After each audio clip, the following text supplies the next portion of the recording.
Magandang araw mga kakotsero. Ito na naman po ang inyong lingkod na si Jigs na magbibigay sa inyo ng giya ngayong araw ng Sabado. Ngayon po meron po tayong pitong magagandang balancing karera. No? At uulitin ko po itong aking giya ay purely review and analysis ko lamang at walang halong information. Start na po tayo. Race number 1. Dito po magsisimula ang winner take all. Pilracom rating based handicap system race class 4 42 to 56 split. Distance is 1400 meters at dito po may 10 kalahok. First choice ko po rito, numero 7, Natasha, sakay ni JT Pabilik. Last run po na ito, na tersero ito, Natasha. Lakas ng dating nito nung karera, masyadong malakas lang yung nakakalaban. Dito, possible scenario, ang daming mabilis. Andiyan si Grand Laughter, Don Pedro, Golden Andalay, no? Puro mabibilis po yan. Kaya talagang pwedeng mapabor sa mga dirimati tulad ni Natasha. Second choice ko po, numero 2, Backpage, no? Sakay ni Joel Cabarios. Ito hindi maganda tinakbo na kara sa PJC kasi maiksi masyado yung karera at masyado magaling din yung nakalaban. Pero bukod doon, na tersero po yan si Backpage, no? Malakas din po nilabanan niya roon, no? Kaya sa tingin ko, ito ang mahigpit na makakalaban ni Tasha. Ang kupan distansya 1400 meters, no? Kaya dito sa race number 1 ang pili ko po diyan. Doon ako sa numero 7, Natasha.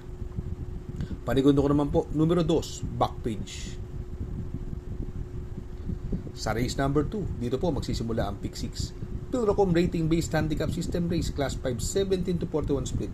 Another 1400 meter distance at dito po may 7 kalahok. Dito po first choice ko po, numero 6 Barayong, no? Although napakabigat ng timbang 57.5 halos lahat naman sila ganun din ang timbang.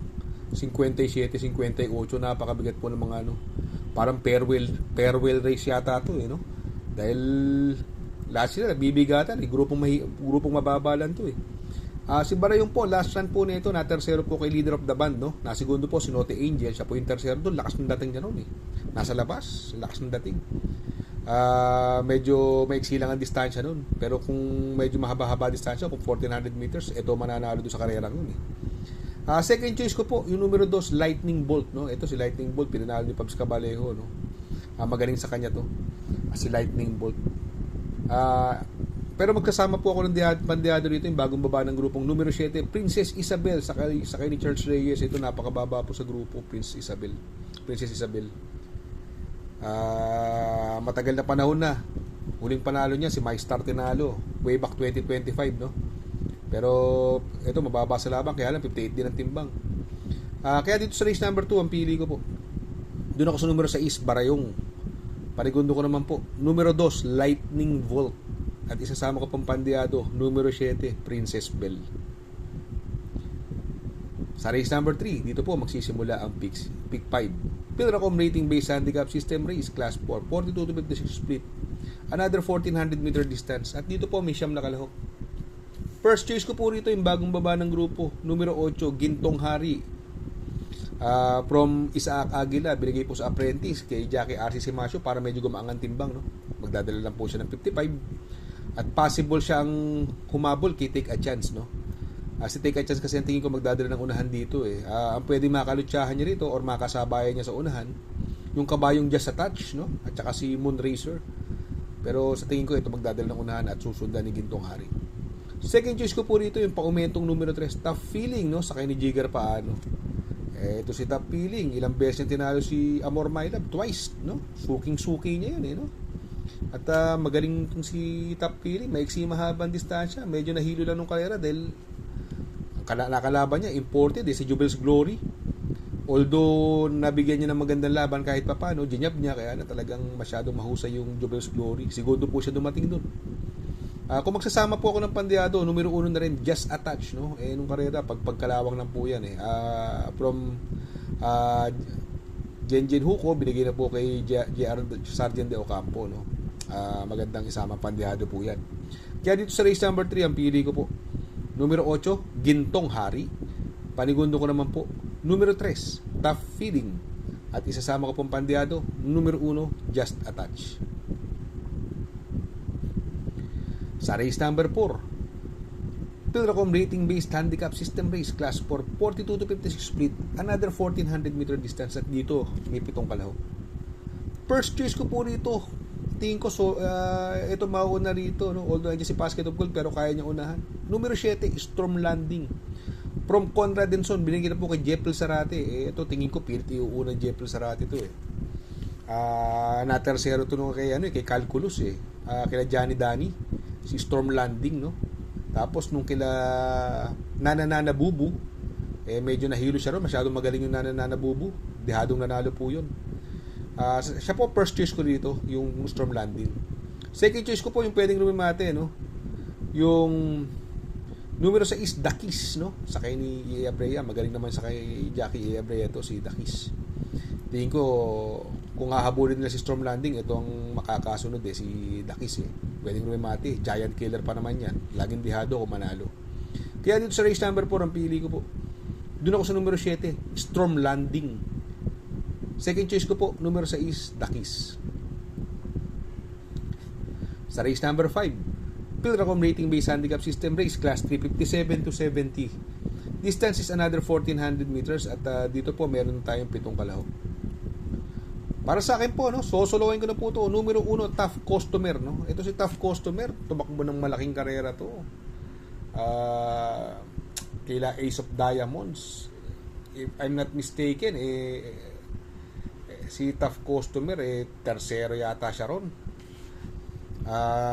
Tapos mukhang mapapabor pa sa kanya dahil ang daming mabilis.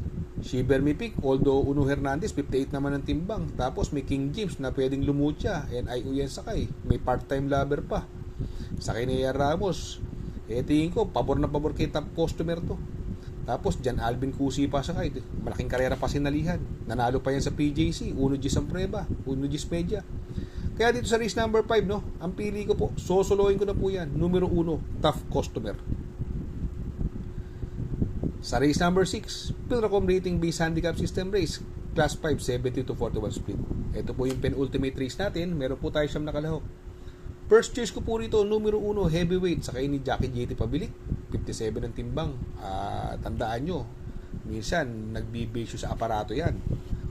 Pag hindi lumabas yan kaagad, ang pangit ng numero nasa loob, mukhang masisilat tong Yamado na to. Pero siya pa rin ang first choice ko dahil pag maganda naman ng nilabas, sa tingin ko, mukhang lamang naman. Second choice ko po, yung mauuna rito, numero 5, King Hans, sakay ni Uno Hernandez, gamay niya po ito. Although pwedeng magbigay ng pressure sa kanya si Marengo, pero tingin ko kaya niya yung area ni Marengo no? Siyempre King Hans to mababa sa laban. Siguro kung magsasama ako ng Diado, tulad ng nasabi ko kanina, dahil may possibility na gano'n na mangyari. Yung numero 7, si Achi Holly, sakay ni Michael De Jesus, gamay niya po ito, angkop ang distansya, makakapag-abang lang po ito. Kaya dito sa race number 6 ang pili ko po, doon ako sa numero 1, heavyweight. Panigundo ko naman po, numero 5, King Hans, at isasama ko pong Pandiado, numero 7, Achi Holly. Sa race number 7, sa last and final race, Pilracom rating based handicap system race, class 4, 42 to 56 split. Distance is 1,400 meters at dito may siyam na kalahok. First choice ko po rito yung imported runner, numero 9, This Girl Is On Fire. Magaling kay Onyok Garcia yan.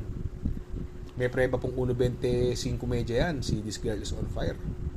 At itong kabayong ito, pwedeng iuna, pwedeng isunod.